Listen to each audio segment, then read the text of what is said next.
గౌతమ్ వల్ల మోసపోయిన రమ్య అని శివన్నారాయణ ఇంటికి దీప తీసుకొని వస్తూ ఉంటుంది. ఇంతలో అక్కడ ఉన్న రమ్య వైపు దీప చూసి, "ఇప్పుడు చెప్పు రమ్య, నిన్ను మోసం చేసింది ఎవరో? నీ కడుపులో బిడ్డ పెరుగుతుంది కదా! అది ఎవరి వల్ల వచ్చిందో చెప్పు వీళ్ళందరికీ" అని చెప్పేసి అయితే అడుగుతూ ఉంటుంది. ఆ మాటలు వినగానే అక్కడ ఉన్న రమ్య అయితే చాలా భయపడిపోతూ, "నా కడుపులో పెరుగుతున్న బిడ్డకి గల తండ్రి ఎవరు అంటే, నా కడుపులో పెరుగుతున్న బిడ్డకి గల తండ్రి ఎవరు అంటే" అని చెప్పేసి అయితే తడబడుతూ ఉంటుంది. అది చూడగానే అక్కడ ఉన్న వాళ్ళందరూ అయితే ఒక్కసారిగా షాక్ అయిపోతూ ఉంటారు. ఇంతలో అక్కడ ఉన్న శివన్నారాయణ మాత్రం, "ఏంటి దీప, ఇదొక నాటకమా?" అని చెప్పేసి అయితే అడుగుతూ ఉంటాడు. ఆ మాటలు వినగానే అక్కడ ఉన్న దీప మాత్రం, "ఆగండి బాబుగారు, నేను మీకు ఎలాగైనా సరే ఆ గౌతమ్ కోసం నిజం చెప్పిస్తూ ఉంటాను" అని చెప్పేసి అయితే అక్కడ ఉన్న రమ్య వైపు చూసి, "చెప్పు రమ్య, నువ్వు ఏమీ భయపడకు, ఇక్కడ ఉన్న వాళ్ళెవరూ ఏమీ చెయ్యరు, నువ్వు నీ నిజమేంటో చెప్పు ముందు" అని చెప్పేసి అయితే అంటూ ఉంటుంది. ఆ మాటలు వినగానే అక్కడ ఉన్న వాళ్ళందరూ అయితే రమ్య వైపు అలా చూస్తూ ఉండిపోతారు. ఇంతలో అక్కడ ఉన్న దీప మాత్రం, "చెప్పు రమ్య, నీకే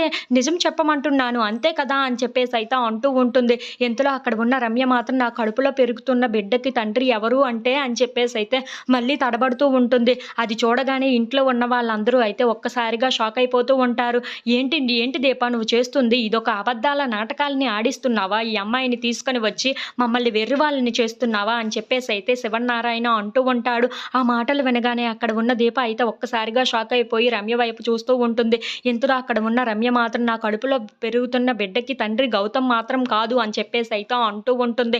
ఆ మాటలు వినగానే అక్కడ ఉన్న దీప అయితే ఒక్కసారిగా షాక్ అయిపోతూ ఉంటుంది. "ఏంటి, నువ్వేం మాట్లాడుతున్నావు? నా దగ్గర నిజం చెప్పి వీళ్ళ దగ్గరికి వచ్చి ఎందుకు ఇలాంటి మాటలు మాట్లాడుతున్నావు?" అని చెప్పేసి అయితే అంటూ ఉంటుంది. ఇంతలో అక్కడ ఉన్న శివన్నారాయణ మాత్రం, "ఇప్పుడు నిజమేంటో తెలిసింది కదా దీప" అని చెప్పేసి అయితే దీపని